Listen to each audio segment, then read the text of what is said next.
जैसे कि sir online classes के अंतर्गत आज क्लास 12 में हम जयशंकर प्रसाद की रचना पेट्रोला की प्रतिध्वनि इसका अध्ययन करेंगे। काव्य का अध्ययन करने से पूर्व हम जयशंकर प्रसाद जी का एक संक्षिप्त परिचय जान लेते हैं कि कौन थे प्रसाद जी। तो जयशंकर प्रसाद का जन्म 30 जनवरी 1890 को उत्तर प्रदेश में हुआ था। इनके पिता का नाम देवी प्रसाद और माता का नाम मुन्नी देवी था। बाल्यावस्था में ही इनके माता पिता का निधन हो गया था। मात्र जब 15 वर्ष की आयु थी तब इनका दोनों माता पिता चल बसे थे। परिणाम स्वरूप इनके पालन पोषण की समस्त जिम्मेदारी इनके बड़े भाई पर आ गई थी, इसलिए आप विधिवत शिक्षा मात्र कक्षा 7 तक ही अर्जित कर सके। 7th क्लास के पश्चात इन्होंने स्कूल का मुख नहीं किया। तत्पश्चात इन्होंने घर पर रहकर स्वाध्याय से हिंदी, उर्दू और संस्कृत भाषा का गहन अध्ययन किया और उसमें पारंगतता हासिल की। समूचे एरिया में सुमनी साउथ नाम से यह परिवार प्रसिद्ध था। इनके श्रुति का व्यापार था, जर्दा जिसे अपन कहते हैं तंबाकू का व्यापार था। सुमनी साउथ बड़ा ही रिच फैमिली थी, बड़ी ही धनाढ्य फैमिली थी, लेकिन कालांतर में आर्थिक स्थिति इनकी बड़ी विकट हो गई थी। जो भाई इनका पालन पोषण कर रहा था, कुछ बड़े होने पर बड़ा भाई भी इनका साथ छोड़कर चल बसा था। तो मौत को इन्होंने बहुत निकट से देखा था। घर की पारिवारिक समस्त आर्थिक जिम्मेदारियां जो थी जयशंकर प्रसाद जी के कंधों पर आ गई थी। विडंबना यह थी कि इनके 3 विवाह हुए थे और तीनों ही पत्नियां इनको एक एक करके छोड़ करके चली गई थी। तो इनका मन कहीं दुखी था, पीड़ित था, लेकिन इनके साहित्य सर्जन में इस पीड़ा का अनुभव नहीं होता। बड़ा ही सुंदर इन्होंने अपना साहित्य रचना की है। गद्य और पद्य दोनों में समान अधिकार के साथ आपने अपनी लेखनी चलाई है। जहाँ एक और इन्होंने महाकाव्य, खंड काव्य, गीति काव्य, कविता के क्षेत्र में रचे हैं, तो वहीं दूसरी ओर गद्य के क्षेत्र में भी आपने कहानी, उपन्यास, नाटक, समीक्षा इत्यादि में अपनी लेखनी चलाई है। इनकी एक प्रसिद्ध रचना थी, महाकाव्य था एक कामायनी, जिसके लिए सरकार ने इन्हें मंगला प्रसाद पारितोषिक से भी सम्मानित किया था। हम जो पढ़ रहे हैं वो राष्ट्र प्रेम से ओतप्रोत उनकी एक रचना है, जिसका शीर्षक है पेशोला की प्रतिध्वनि। पेशोला यानी पिछोला झील।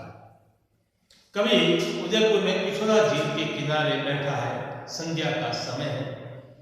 सूर्य पश्चिमोत्तर यानी कि डूबने के कगार पर है। उसकी परछाई उस पिछोला झील में पड़ रही है। चारों ओर का वातावरण बिल्कुल शांत है, नीरव है।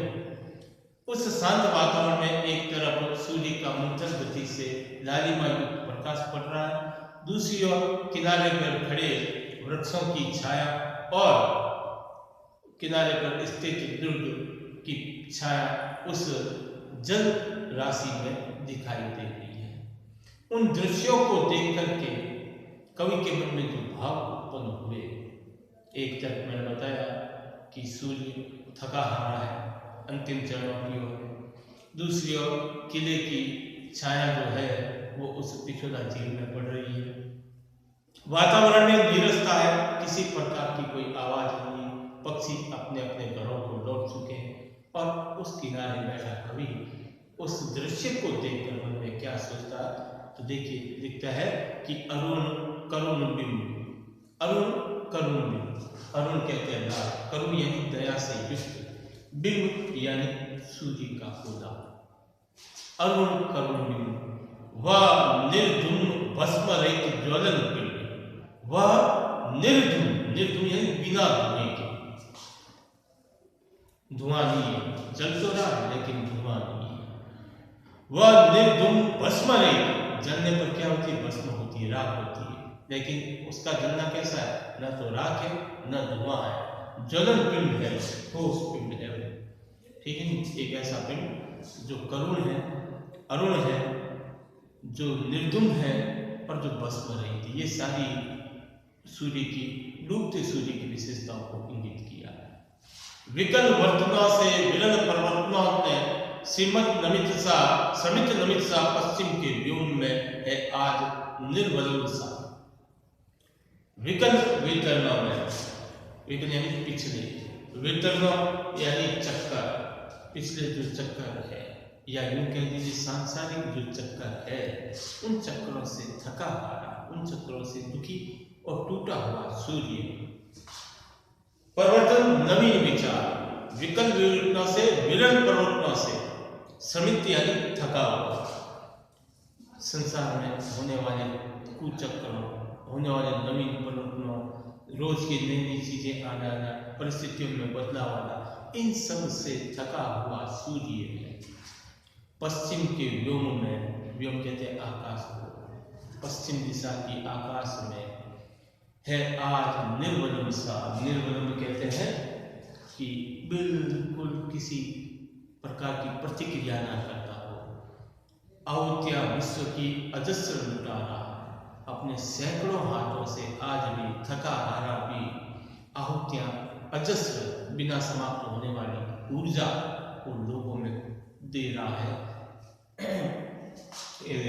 वदेता कहते हैं उदारता के साथ, बिल्कुल उदार भाव के साथ, बिना किसी संकोच के अपने हजारों हाथों से, हाथ कौन से किरणें, सूर्य की किरणों से वो लोगों को, धरती को ऊर्जा देने का कार्य कर रहा। सतत सहस्त्र कर्ममाला से, सतत निरंतर, सहस्त्र यानी हजारों, कर्ममाला से, अपनी किरणों से, कर्ममाला कहते हैं किरणों से, तेज को बल, तेज और बल बजायता कदम सा, कदम के वृक्ष की भांति वह निरंतर लुटाता जा रहा है।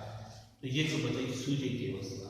क्या बताइए कि पश्चिम दिशा की तरफ एक लाल सूर्य है जो जलता रहा है, लेकिन धुएं से रहित है, जो राख से रहित है, और अपने हजारों हजार किरणों रूपी हाथों से इस जगत पर वदेता के साथ, उदारता के साथ या क्या क्या लुटा रहा, तेज और बल लुटाता जा रहा है। दूसरे चरण में कवि लिखते हैं कि पेशोला की उर्मिया है शांत घनी छाया, चारों ओर घनी छाया है। पेशोला की उर्मिया, पेशोला यानी पिछोला झील, उर्मिया यानी लहरें। संध्या काल में पिछोला झील की लहरें जो है बिल्कुल शांत है, चारों ओर घनी छाया है। तट तरु है चित्रित तरल चित्रसारी, तट तरु, तट यानी किनारा, तरु यानी वृक्ष, वृक्ष पर किनारे पर खड़े वृक्ष तरल जल में एक ऐसी चित्रसारी प्रस्तुत कर, चित्रसारी यानी चित्रशाला के रूप में परिदर्शित हो रहे हैं। झोपड़े खड़े हैं बने शिल्प के विषाद के तत्व अवसादों से, दग्ध यानी जला हुआ, ठीक है नी। झोपड़े खड़े, महल जो खड़े हैं, ऐसा लगता है कि अवसाद से घिरे हुए, पीड़ा से, दुख से घिरे हैं, और अपने अतीत के सुखों को याद कर करके उनका हृदय जलता है। अतीत के सुख, किसी जमाने में महाराणा प्रताप का उसके ऊपर राज हुआ करता था, जो एक स्वाभिमानी राष्ट्रभक्त था। ऐसा होना उस महल में लौट कर कोई आया नहीं, उसकी वैभवता अब वो रही नहीं जो राजाओं के जमाने में उसकी वैभवता थी। इसलिए वो दग्ध है, जला हुआ है, अवसाद है, दुखी है, पीड़ित है। झोपड़े खड़े हैं बने शिल्प के विषाद के दग्ध अवसाद से, दूसर जल्द खंड झटक पड़े हैं जैसे विजन अनंत में। विजन कहते हैं निर्जन, दूसर यानी धूल से। अब उन महलों के ऊपर धूल धूसित हो चुकी है। कोई समय था कि वहाँ पर राग रागिनियाँ बसती थी, ठीक है, सैकड़ों लोगों का आवागमन होता था, धन धान्य से परिपूर्ण थे, लेकिन अब नीम महलों के ऊपर धूल लग चुकी, वे महल धूल से सने हुए हैं। दूसर जलद खंड झटक पड़े हैं जैसे विजन अनंत में। विजन कहते हैं निर्जन, अनंत कहते हैं आकाश है। काली माँ बिखरी सी है। अब संध्या के बाद रात्रि का आगमन हो रहा है, तो काली माँ बिखरने लगी है संध्या के कंकाल से। जैसे कोई संध्या काल का कंकाल हो, उस प्रकार अब रात्रि का आगमन होने वाला है। दुंदुभी मृदंग तुल्य शांत सब मौन।